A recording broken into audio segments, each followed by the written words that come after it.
মদন মিত্রের 3টে বাড়িতে ইডি হানা, অন্যদিকে বেলেঘাটাতেও এক ব্যবসায়ীর বাড়িতেও এনফোর্সমেন্ট ডিরেক্টরেট। পুর নিয়োগ দুর্নীতি মামলায় অয়নশীল ঘনিষ্ঠ ব্যবসায়ী সঞ্জীব ঘোষের বাড়িতে হানা ইডির। আরো জানাবে প্রীতি, সরাসরি রয়েছে আমার সঙ্গে।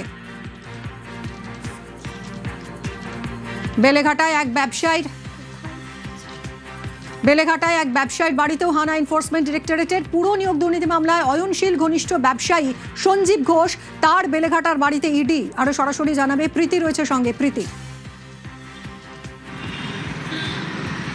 দেখো, সকাল 6টা নাগাদ বেলেঘাটার ডাক্তার সুরেশচন্দ্র যে রোড রয়েছে সেই রোডের ওপরে সাদা রঙের পেল্লাই যে বাড়ি রয়েছে, আমার ভিডিও জার্নালিস্ট গোপালকে বলবো ছবিটা দেখানোর জন্য। এই বাড়িতেই মূলত কিন্তু ব্যবসায়ী সঞ্জীব ঘোষ তার বাড়ি রয়েছে এবং সেখানে ইডি আধিকারিকরা তারা এসে উপস্থিত হয়েছেন। যেমনটা জানা যাচ্ছে যে অয়নশীল ঘনিষ্ঠ এই ব্যবসায়ী এবং পুর নিয়োগ দুর্নীতির সঙ্গে তার যোগ রয়েছে, সেই মারফতে কিন্তু ইডি অফিসাররা তারা এখানে এসে পৌঁছেছেন। কোনোভাবে এই যে পুর নিয়োগ দুর্নীতি মামলার যে ব্ল্যাক মানি, সেই ব্ল্যাক মানি হোয়াইট মানিতে কনভার্ট করা হয়েছে কিনা সেই বিষয়ে কিন্তু তদন্ত করা হচ্ছে এবং সেই বিষয়ে তদন্তের জেরেই কিন্তু ইডি অফিসাররা এখানে এসে পৌঁছেছেন।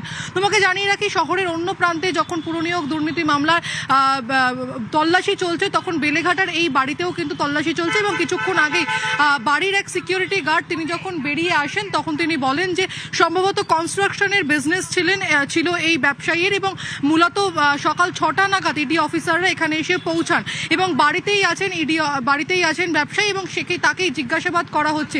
এই মুহূর্তে যে ছবি আমরা দেখতে পাচ্ছি যে বাইরে সেন্ট্রাল ফোর্স বাইরে একেবারে সেন্ট্রাল ফোর্স মোতায়েন রয়েছে এবং ভিতরে ইডি অফিসাররা তারা জিজ্ঞাসাবাদ করছেন ব্যবসায়ীকে। আদৌ এই যে কালো টাকার কথা বলা হচ্ছে, সেই কালো টাকা তার মারফত অর্থাৎ এই ব্যবসায়ীর মারফত সাদা করা হয়েছে কিনা সেই বিষয়ে জিজ্ঞাসাবাদ চলছে। ধন্যবাদ প্রীতি।